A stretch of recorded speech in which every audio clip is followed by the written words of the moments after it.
Esas imágenes que usted ve ahí tienen aterrados, desesperados a todos. ¿En dónde? En el corazón de Estados Unidos.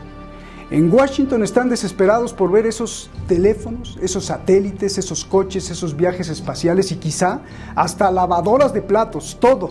Y ni se digan las nuevas armas. Están tan nerviosos que su eterno rencor unió a demócratas y republicanos. Están aterrados. Bueno, eso es lo que nos dicen. ¿De qué tienen miedo? ¿Qué cosa les da miedo? ¿Qué es lo que les da miedo? Soy Roberto de la Madrid y esto que es suyo, que siempre ha sido suyo. Detrás de la razón. Comenzamos.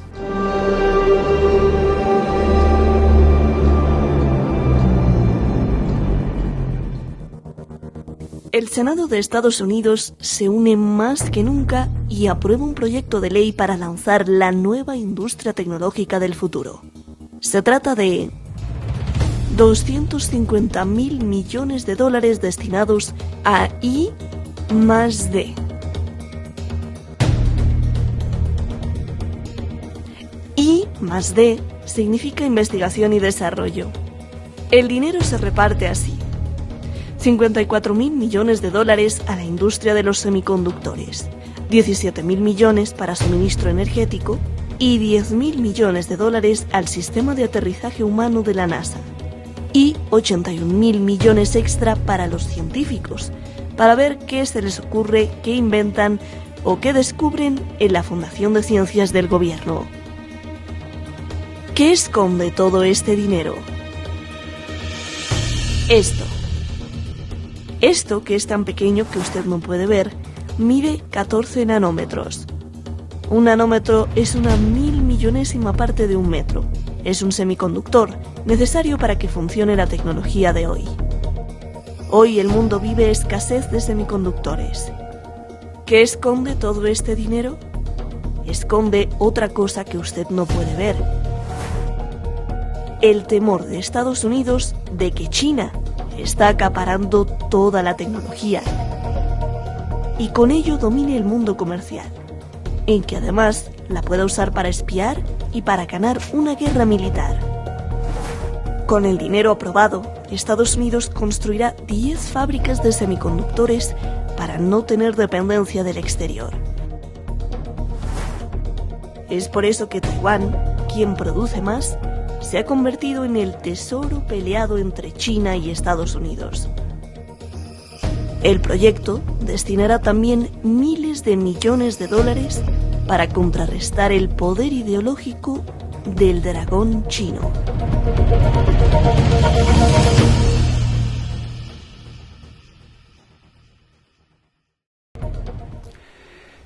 Pues ahí están los hechos, ahí están los datos. Muchísimas gracias al equipo de Detrás de la Razón y muchísimas gracias a usted. Vámonos directo al toro. Hoy tenemos a dos grandes maestros a quien respeto, admiro mucho y que considero hermanos. Gracias, Franciscos, par de haces. Francisco Fernández Cruz Sequera, Francisco Javier Martínez. Gracias, usted lo conoce muy bien, Francisco Javier Martínez, con estudios en Holanda y siempre siguiendo de cerca guerras políticas y todo lo que nos manosea y rodea a través de las finanzas, la economía y la inteligencia. Gran abogado, gran escritor, gran investigador, lo conoce también usted muy bien. Maestro, muchas gracias por estar aquí. Francisco Fernández Cruz Sequera, gracias a los dos.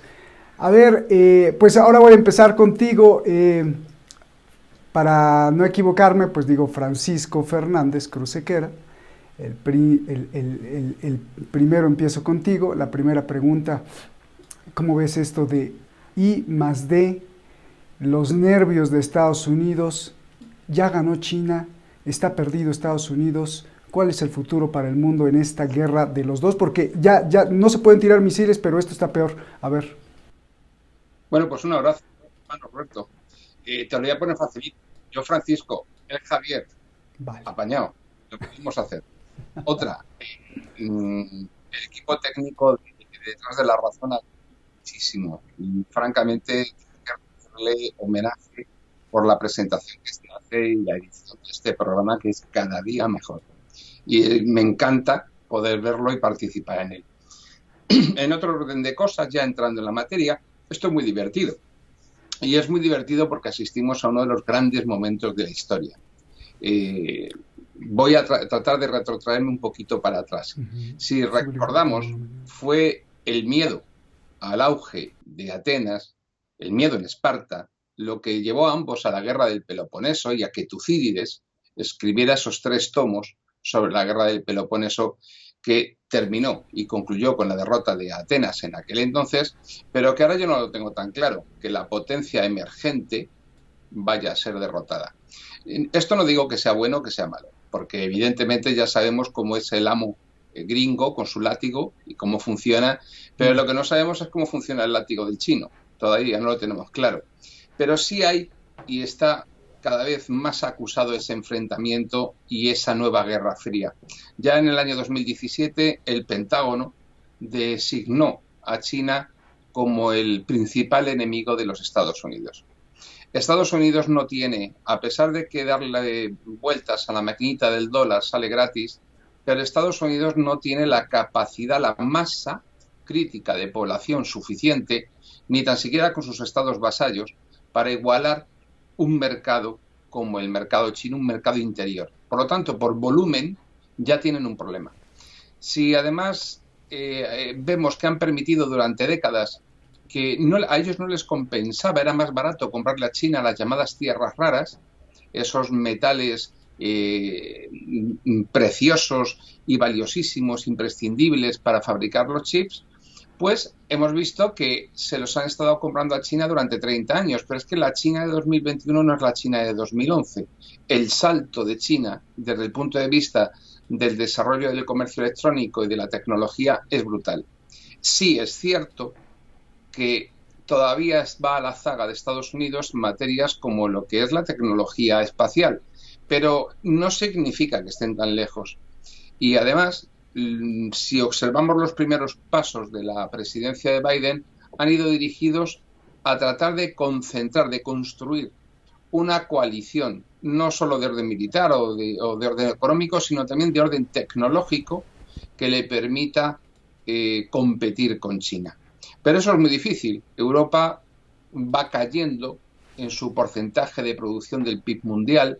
Hace poquito era el 25% del PIB mundial, ahora está el 23%. Europa se ha convertido en una potencia puntera en producción de LGTBIQ, ese tipo de gente que vemos por las calles, pero en tecnología y en cuestiones militares lo llevamos mucho peor. Es decir, no quiero emplear ninguna palabra fuera de lugar para determinar lo que produce Europa en esta época, pero estamos viendo la quiebra interna de los europeos, entre europeos occidentales que quieren imponer un proceso de ingeniería social y europeos orientales que quieren que los niños sean niños y las niñas sean niñas. Y como eso por aquí ya no está tan bien visto, que ahora ya no sabemos lo que somos, pues estamos con una quiebra interior importante. Lo mismo le pasa a Estados Unidos. El empobrecimiento paulatino de su población después de 40 años de reducción de impuestos a los ricos y de reducción de gasto social, pues lleva evidentemente a que la gente no consuma. Sin embargo, China ha tenido justo el proceso inverso. Ha sacado de la pobreza a más de 850 millones de personas. Pensemos que cuando aquí en Europa vamos a pagar con una tarjeta de crédito lo vemos normal. En China se ríen de nosotros porque estamos atrasados. Nadie hace ya eso. Tú entras en una tienda, coges una barra de pan o coges un trozo de carne y te vas y sales por la puerta porque ya te han reconocido tu rostro y te lo han cargado en tu cuenta sin necesidad de tenerte en una caja. Y eso es el futuro que para China es presente, pero para Europa y Estados Unidos no. Por lo tanto, tenemos muchas fallas de tipo social, fallas de tipo económico. La cuestión militar cada vez más es importante para Estados Unidos, pero va fracasando. Ha perdido en Afganistán. Está teniendo verdaderos problemas para mantener los límites del imperio, como le pasó a la Roma con los bárbaros. Y en la actualidad, China es verdaderamente quien controla el 90% de la producción de esos chips que necesitamos para todo. No hace mucho se prohibía la inversión a las 59 empresas de tecnología de doble uso a los ciudadanos norteamericanos. Pero China ha demostrado que tiene la capacidad para construir una estación espacial que dentro de muy poquito va a ser la única que esté orbitando la Tierra, que han dicho que van a admitir astronautas de otros países, pero los de la coalición de Estados Unidos dicen que no van a ir, pero entonces no van a tener ninguna estación espacial. Y sobre todo, China tiene una ingente reserva de billetes verdes que ponen que la Reserva Federal te va a dar tanto y cuanto, dispuestos para irlos soltando poquito a poco y para hacer cualquier cosa. Es decir, si vemos la capacidad financiera y económica de Estados Unidos y la arquitectura que construyó, se está desmoronando. Bien. Esta arquitectura se construyó para un mundo en el que Estados Unidos era el 56% del comercio mundial. Oye, Bien, pero... ahora mismo, perdón, termino ya, Roberto, y ahora mismo ya no lo representa. Por eso no funciona esa arquitectura, y cuando en el primer encuentro de Biden con la delegación china en Alaska, pues claro, salta por todas partes y los chinos les ponen verdes durante media hora. Bien. Oye, pero eso que dices del futuro en donde los chinos se burlan de, pues no sé, de Occidente con la que entras... Perdón, llevas, Roberto, no del futuro, del presente. Sí. Yo la semana pasada hablaba con una chica china, Ajá. licenciada por la universidad, hablaba un español perfecto y lo había aprendido en China. Y aquí estaba sencillamente tratando de abrirse camino con un español que prácticamente no tenía acento. Oye, eso de entrar a la tienda y llevarse el pan, pues es sorprendente, y para los amantes de los gadgets, pues puede estar fantástico, ¿no? Divertido, pero suena de terror, suena de terror, también. ¿No? Suena de terror, porque claro, esto ya pero es que ese no es el futuro, es el presente, Roberto. Nosotros todavía lo estamos viendo como si fuese algo hacia lo que vamos. ¡Ay, nos lo quieren imponer! No. En China, precisamente, ha sido mucho más eficaz para combatir el coronavirus por una cuestión de disciplina y porque la disidencia está controlada hasta unos límites inimaginables.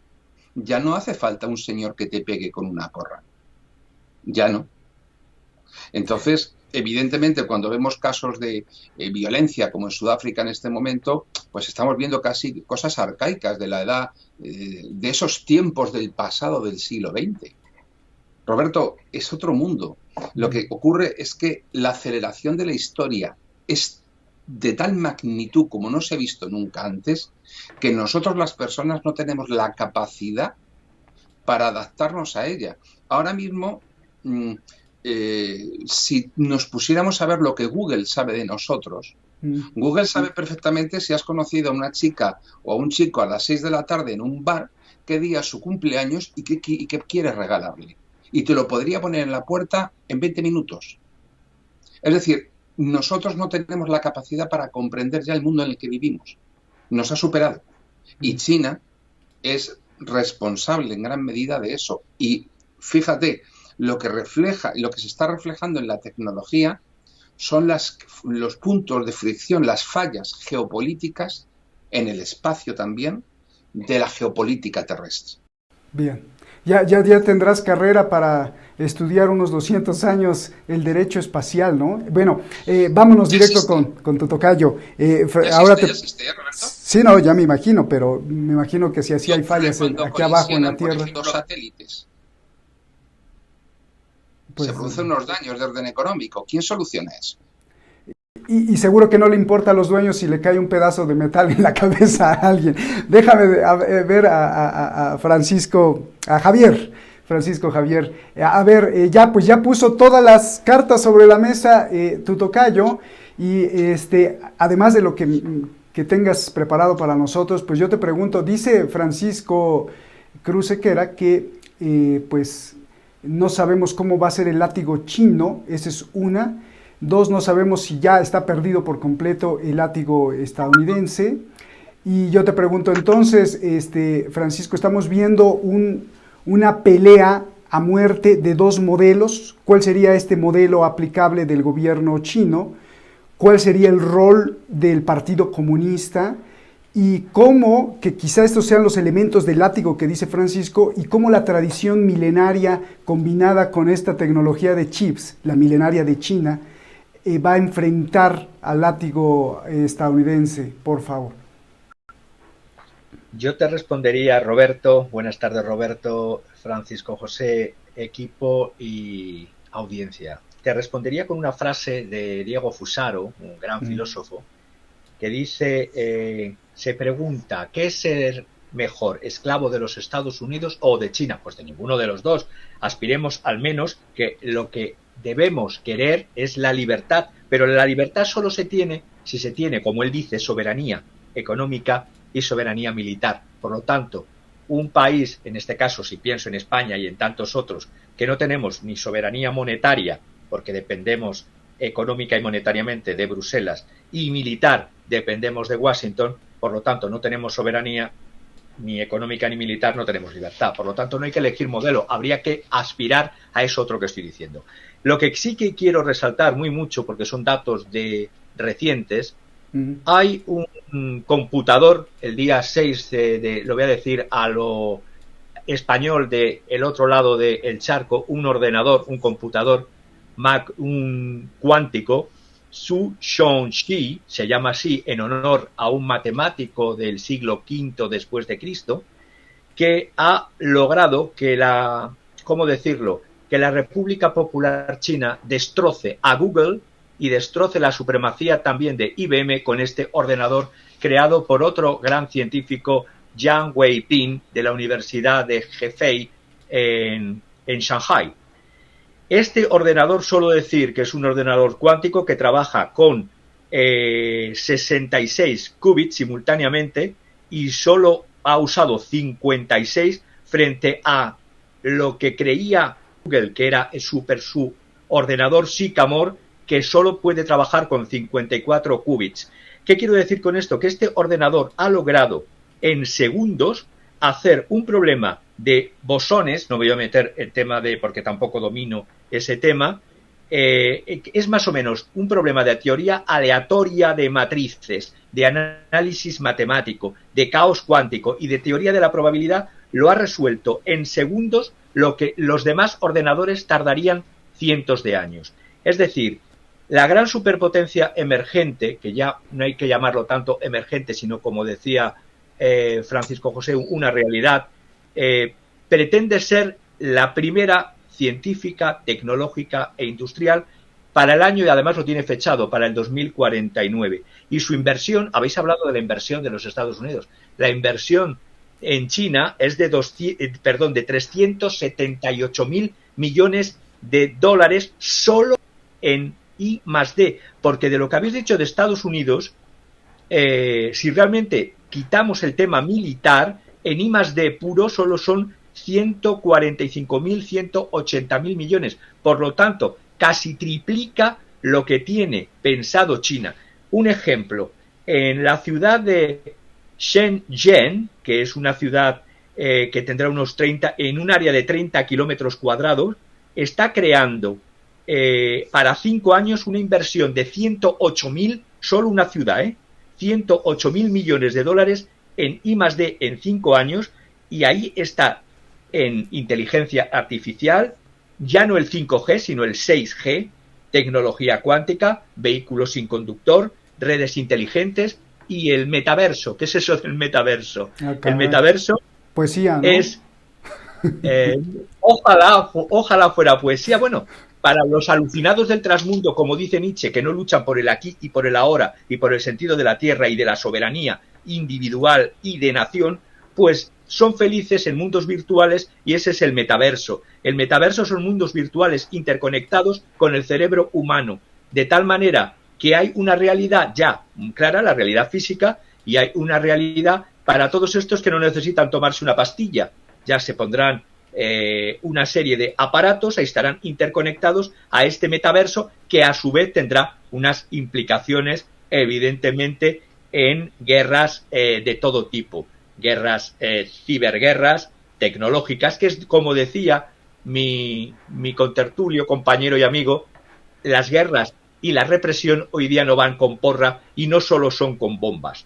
sino con esto que estoy diciendo, con este anuncio del día 6 de julio, que es el superordenador cuántico Su Shongxi. Quedaros con ese nombre. Su es el apellido y Shongxi es el nombre de en honor a este matemático. Por lo tanto, ha ganado, pero por KO, por segundo año, por cierto, a Google y a IBM. Y estamos hablando, cuando tú me preguntabas qué representa, pues bueno, es que hay que ver que lo que ha hecho China, y utilizando a Fusaro también, es ser como el agua.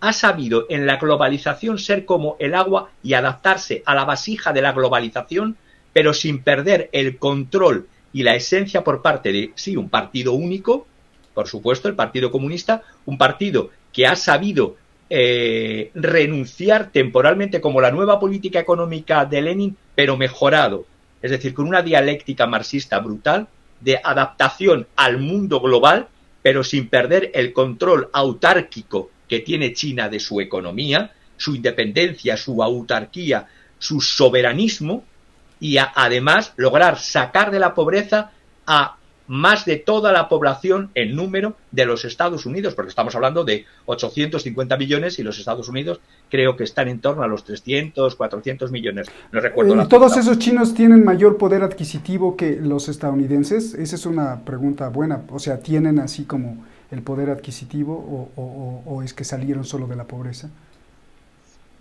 El salir de la pobreza cuando tu compañero del otro lado rival llamado Estados Unidos está entrando en grandes bolsas de pobreza ya sería importante a tener en cuenta. Y luego a tener en cuenta también lo que han sabido hacer una cultura milenaria que, teniendo imagen, yo creo que en el Japón ha sabido conjugar la tradición milenaria de Lao Tse, de Kun Tse, de Confucio, ese nacionalismo y ese soberanismo que ya tenían y esa vigilancia del funcionario que tenían desde la China imperial.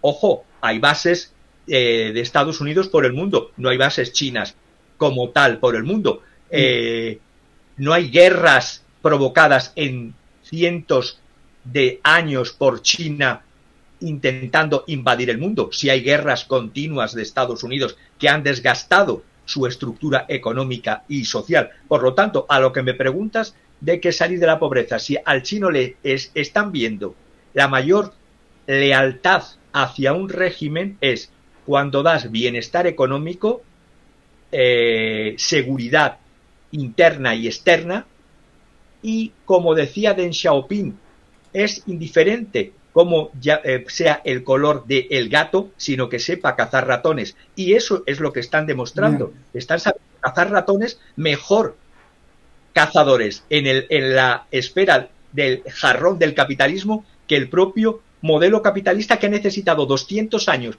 para desarrollarse en Occidente, y en China han bastado 50 años. Bien, a ver, Francisco Cruz Sequera, venga. Esa pregunta que le has hecho a Javier acerca de si esos 850 millones de chinos tienen, ¿qué renta per cápita tienen? ¿Qué capacidad adquisitiva? Pues mira, son gente que tiene la capacidad de llevar un smartphone y comprar con él. Es decir, su AliExpress, su Alibaba, su Alipay, es decir, toda la construcción económica electrónica, ellos tienen la suya. Pero además esos 850 millones de chinos son de clase media. No hablamos de personas pobres que han salido de la pobreza y que tienen un cuenco de arroz y que se compran un trajecito. No. Estamos hablando de gente que consume igual que nosotros, que tiene todos los mismos medios de consumo que se puedan tener en Europa, vehículos, electrodomésticos, viajes, y además que tienen su propio universo. Tenemos que entender que cuando en el año 89, 90, 91 se produce la crisis del comunismo mundial y China reprime a la oposición en la plaza de Tiananmen, el Partido Comunista Chino está completamente deslegitimado. En ese momento la población china es pobre y no hay ninguna gana, después de las masacres que ha habido en China, de impulsar al Partido Comunista, y el partido es consciente. A partir de Deng Xiaoping se genera un modo de hacer radicalmente completo que vuelve a cambiar en 2011 con la entrada de China en la Organización Mundial de Comercio. Y no es que solamente hayan conseguido sacar a 850 millones de personas de la pobreza para crear una clase media, es que se proponen de aquí a 2030 sacar a los 600 millones de personas que quedan principalmente en el interior. Claro, piensa un mercado de 1.400 millones de personas. ¿Qué significa? Significa que la suma de los habitantes de Estados Unidos y de Europa no son suficientes para igualar a China. ¿Quién es el principal propietario de tierras en África? China. ¿Quién es el principal comprador de carne de Perú? China. Es decir, China se va a constituir no en un amo que pretende decirte lo que tienes que hacer porque quiere que copies su estilo de vida y te va a poner un chinaquín para que te comas su arroz con sus palillos como hacen los gringos. No. Ellos van a dejar que hagas lo que te dé la real gana, pero se van a constituir en tus mejores clientes y tú, por tu propio interés, va a ser el que vas a moldar tu conducta y tu proceder a ese cliente. Porque es el que te da de comer. Ahí te voy a hacer la gran pregunta, pero espérame, porque está levantando la mano tu tocayo. Sí, y vamos de a minuto a minuto, Javier. A ver, porque yo sé que tienes prisa también y tienes un compromiso los dos. Gracias. A ver, Javier, ¿qué querías decir? Un minutito, porque tengo muchas preguntas. Es a reforzar lo que está diciendo él, justamente sobre lo de la clase media, en macromagnitudes. La clase media china, tengo aquí la cifra, a fecha de hoy, son más de 328 millones de habitantes. Supera, por lo tanto, la cifra de habitantes de todos los Estados Unidos. Solo la clase media china. Es decir, no hablo de los ricos y de los que todavía, como bien ha dicho Francisco José, van a salir de aquí al 2030. Por lo tanto, aunque ahora representan el 30% del conjunto de los 1.400 millones de chinos, es que China históricamente siempre ha sido autárquica y siempre ha tenido, y más ahora, un mercado que, si bien necesita del exterior para vender su excedente, también puede desarrollar su mercado, que es lo que está haciendo, mercado de consumo interior, y con una situación en que la mejora de las calidades y cualidades de vida de los chinos son evidentes. Estamos viendo chinos cada vez más viajar por todos los países. Eso es una muestra de que el chino, además, no goza solo de su país, que es enorme, sino que puede también viajar fuera. Y, en cambio, estamos viendo creación de grandes bolsas de pobreza. Sería impensable un Detroit en la República Popular China. Con eso digo. Con razón hablas chino re bien, ¿eh? Ya estás hablando chino. Para que nos hagamos una idea, la cuestión es cómo ellos están generando esa palabra que tan de moda en el mundo empresarial de las sinergias. Ellos han creado una ruta de la seda que va desde Beijing, desde Pekín a Lisboa, y han implicado a países como Italia y Portugal, mientras que España o Francia se han negado. Bueno, tampoco les preocupa demasiado.